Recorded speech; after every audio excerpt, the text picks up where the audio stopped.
fe'lning ikkinchi shakli, ya'ni o'tgan zamon shakli ishlatiladi.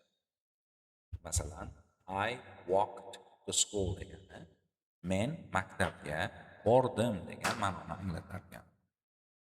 Inkor gap shaklida esa o'sha olmoshlarimiz I, men, you, sen, he, she, o'g'il va qiz bolaga nisbatan u, it narsaga va hayvonga nisbatan u, we with, they siz degan olmoshlardan keyin fe'lning birinchi shaklidan oldinda did not qo'shimchasini qo'shamiz. To'g'ri eshitdingiz. Fe'lning birinchi shaklidan oldinda did not qo'shimchasini qo'shamiz. E'tibor bering. Demak, fe'lning ikkinchi shakli qo'yilmas ekan asosiy fe'limizga u did ga qo'shiladi. Masalan, men maktabga bormadim demoqchi bo'lsam, o'tgan zamonda I did not walk to school. Va eng ko'p tarqalgan so'zlardan biri men buni qilmadim demoqchi bo'lsam I didn't do it. Biz so'roq gap shaklida o'sha yordamchi fe'limiz did ni asosiy fe'limiz va demak olmoshimizdan oldinga qo'yamiz. Yanada e'tibor beramiz. O'tgan zamon shaklini asosiy fe'limiz walk, go, come kabi fe'llarga emas, did ga qo'yamiz. Demak, ingliz tilida qonuniyat shunday ekanki, o'tgan zamon qo'shimchasi faqatgina yordamchi fe'lga did ga qo'yilar.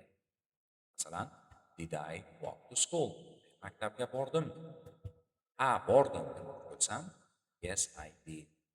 Yo'q, bormadim desam, no I didn't degan shaklda qisqa javob beraman. Demak, past simple shakli yana bir takrorlaymiz. Darak gapda ega oldiga fe'lning ikkinchi shakli walked, smoked, came shaklida beriladi. Albatta bular to'g'ri hamda noto'g'ri fe'llarga ajratiladi. Bu haqida hozir birozdan keyin ma'lumot beramiz. Inkor gap shakli bular egadan keyinda did not yoki qisqarilgan shakli didn't degan yordamchi fe'ldan keyin fe'l bir ishlatamiz. So'roq gap shaklida did yordamchi fe'lini egadan oldinga qo'yib, yanada orqasidan fe'l bir shaklida ishlatamiz. Demak, bu harakatni, ya'ni passivni o'tgan zamonda ma'lum bir vaqtda sodir etilgan harakat deb tushunamiz.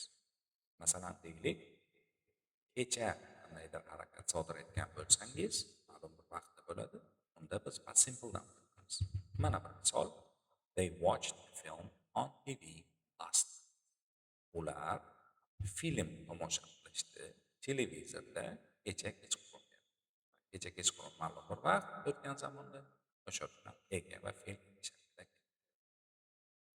Ikkinchisi, o'tgan zamonda ketma-ket harakatlar sodir qilinganda past simpledan foydalanamiz. Masalan, o'tgan zamonda bir voqeani aytib beryapsiz. Qandaydir voqea ketma-ket sodir bo'lgan bo'lsa, hammasini demak mana shunday ega, fe'l shaklida berib ketaveramiz. Joe picked up the book, opened it and started to read. Joe kitobni qo'liga olibdi, uni ochdi va o'qishni boshladi. Bu harakatlar ko'rib turganimizdek ketma-ket sodir bo'lyapti, shuning uchun ham har biri past simple. Va o'tgan zamonda odatiy takroriy harakatlarni sodir etishda ham simpledan foydalanamiz. Mana present simpleda shunday xususiyat bor esda bo'lsa, hozirgi zamondagi takroriy harakatlarni present simple. O'tgan zamonda takroriy harakatlarni mantiqan demak past simple zamonda beramiz. My dad played basketball every day when he was a boy. Mening dadam har kuni basketbol o'ynardi bolalik paytida. Demak, bolalik payti o'tgan zamondagi bir ma'lum vaqt va u harakat ketma-ket va takroriy sodir bo'lyapti. Every day deyapti. Shuning uchun biz uni past simple beramiz. Xo'sh, ehtiyot bo'lishimiz kerak bo'lgan nuqta haqida gapirdik.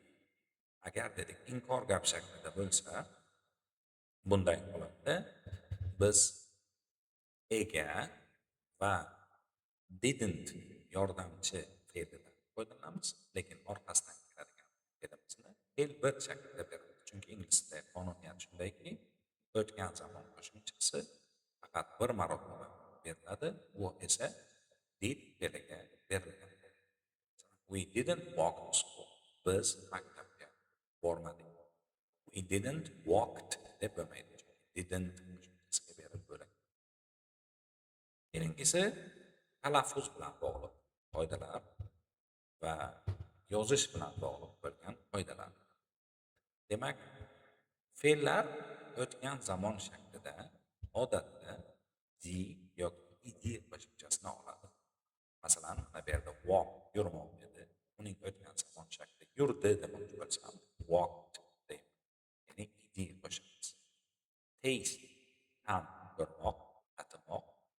Tatidi demoqchi bo'lsam, tasted.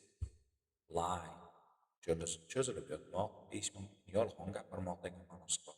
Yolg'on gapirdi desam, lied shaklida keladi. Lekin agar bizning fe'limiz y harfi bilan tugagan bo'lsa, unda id qo'shimchasi qo'shilishidan oldin id shaklida keladi. Masalan, cry yig'lamoq, baqirmoq ma'nolari bor. Yig'ladi demoqchi bo'lsam, cried deganda y olib tashlanib, o'rniga id qo'shiladi. Agar lekin o'sha y harfidan oldindagi harfimiz unli bo'lsa, unda avvalgidek shunchaki id qo'shimchasi qo'shiladi. Masalan, stay qoldi demoqchi bo'lsam, stayed shaklida beramiz. Xo'p, keyingisi aytganimizdek, ba'zi holatlarda demak id qo'shimchasi emas, so'zdagi, fe'limizdagi harflarni oshirish holatlari ham bor. Masalan, stop degan so'z to'xtamoq degani. Ko'pchilik uni stop deb aytadi, lekin aslida stop emas, rus tilida shunday deyiladi. Ingliz tilida stop deyiladi.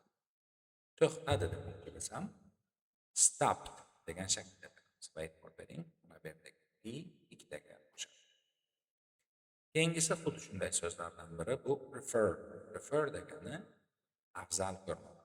Afzal ko'rdi desam, preferred deydi. Lekin e'tibor beringizki, r demak harfidan ikki marotaba ishlatadi. Travel sayohat qilmoq degani. Sayohat qildi desak, traveled degan shaklda beramiz. Va demak talaffuz bilan bog'liq holatlar. Demak, ba'zi bu id qo'shimchasini qo'shganimizda uni d deb talaffuz qilamiz. Lekin agar o'sha fe'llarimizning oxiri talaffuzda k, s, sh, f va p harflari bilan tugasa, unda biz t qo'shimchasini qo'shamiz. Masalan, boshida arrived, repaired, showed, robbed degan shaklda beramiz. Va albatta hozir aytilgan harflardan keyin esa uni t shaklida beramiz. Masalan, looked, missed, touched, wished, laughed, dropped degan shaklda keladi.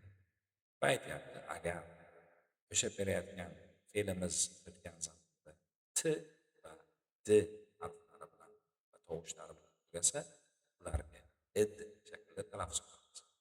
Waited, needed degan shaklda. Keyingisi, demak, past simple zamoni aytdik, fe'lga, ya'ni egamizning yonidagi keladigan fe'lga fe'l ikki shaklini beradigan harakatimiz o'tgan zamondagi harakat hisoblanadi va uning kelishini anglatuvchi, vaqtni anglatuvchi signallar bor. Ya'ni ushbu signallar hozir tarjima qilamiz. Gapda shu va shunga o'xshagan signallarni ko'rsak, past simple zamondan foydalansak bo'ladi. Yesterday, kecha. Yesterday morning, kecha ertalab. Yesterday, kecha namoz. Last night, o'tgan kun. Last week, o'tgan hafta. A year ago, bir yil oldin. 2 months ago, 2 oy oldin. On Tuesday, dushanbada, o'tgan dushanba nazarda tutyapti. At 5 o'clock, soat 5, o'tgan soat 5 nazarda tutyapti. In 2017, 2017 yilda in June, iyunda, albatta o'tgan iyun nazarda qilsa, biz past simple zamonlar qilamiz. Chunki qoidasi esingizda bo'lsa, o'tgan zamonda ma'lum bir vaqtni anglatuvchi harakat. Masalan, I walked to school yesterday.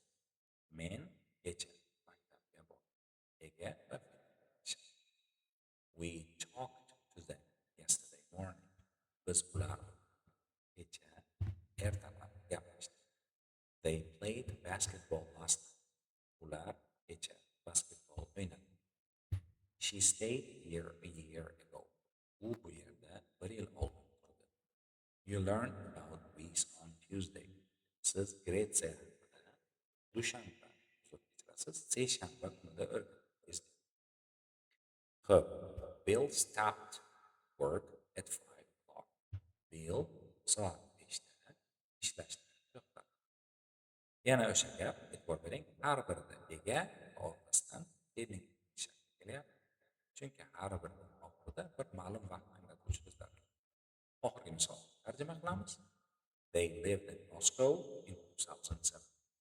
Ular Moskvada 2007 yilda yashadi. Xo'p, albatta yana bir vaqtni anglatuvchi signal bu when degan savoldir. When degani qachon. Buning yoniga what time degan so'z